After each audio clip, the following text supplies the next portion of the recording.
Yeah, the thing is, it's almost poetic, isn't it?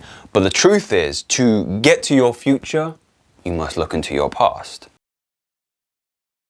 Are you the type of person who subscribes to the idea of having a purpose? Do you ever pause and think, despite your present circumstances, that you were made to play a larger role in life than you are now? As you sit there watching me on your screen, listening to these words, so you may start to feel a resonance with what I am describing. So allow me to take yourself on a journey of rediscovery and how most people fundamentally find purpose and meaning through past experiences. Let me begin by telling you something you already know. It's a heavy topic, an even heavier question to ask. What is your purpose, or what gives your life meaning, I should say? And I'm going to save some of the more metaphysical and esoteric tangents we can get lost in for another time, because fundamentally I believe the problem we have is choice. In our modern society, there exists a myriad of different avenues we can explore and get lost in. And herein lies the real question you continue to ask yourself. How do I know which one is right for me? What do I do with all the possibilities out there? Do I do what my parents tell me and become an accountant or the family lawyer? Or do I just say fuck it and become a rapper or a professional athlete? Now, do you see what I did there? It's the same thing you've been doing yourself for a long time. You've been asking yourself what occupation you should choose.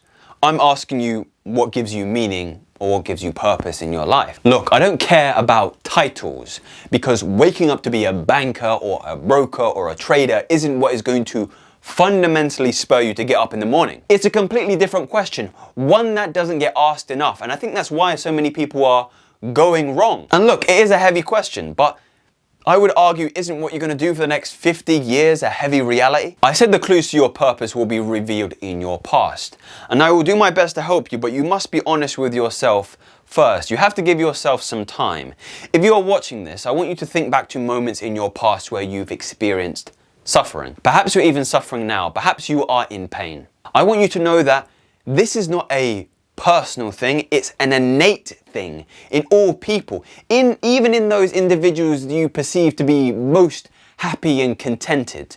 Behind the smiles, there have been dark moments in each of our lives that you couldn't comprehend, that I couldn't even hope to comprehend. As you're sitting there now, recall some of these memories. One or two will present themselves as being most challenging, and perhaps either one of those two will still have a hold on you now. These are the slingshot moments, my friends. Every challenging, traumatic, and negative event in your life that you have ever experienced serves as the foundation for your life's greatest purpose and meaning.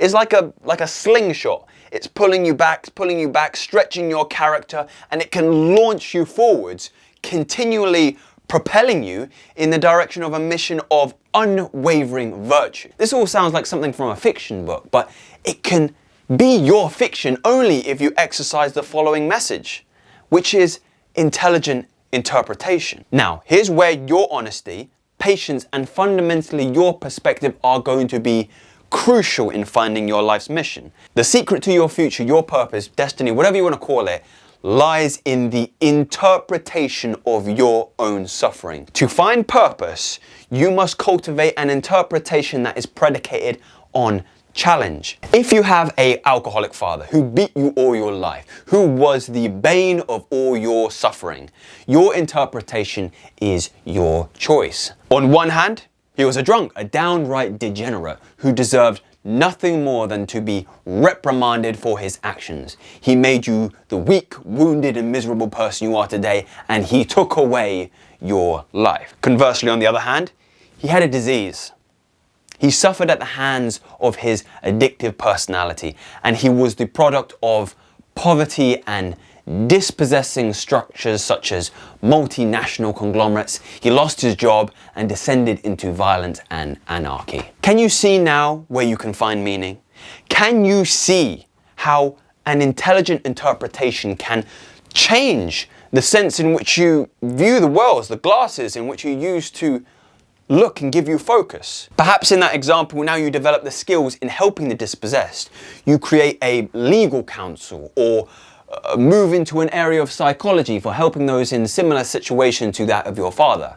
You devote your life to bridging the gap of injustice in the world through your past suffering, and you generalize it to others with the knowledge and understanding that there are other people in similar situations in the world and they are suffering just as you did and they need your help. Your meaning, your purpose is the transformation of personal traumatic events that can be magnified across culture.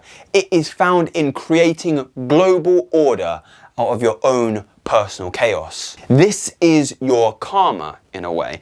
Karma is just another word of saying what you are here to do. Find your life's greatest adventure in the remnants of your past. And if you consider yourself to be an adventurous person on your purpose, on your meaning, subscribe and we shall make it so. And I'll see you again.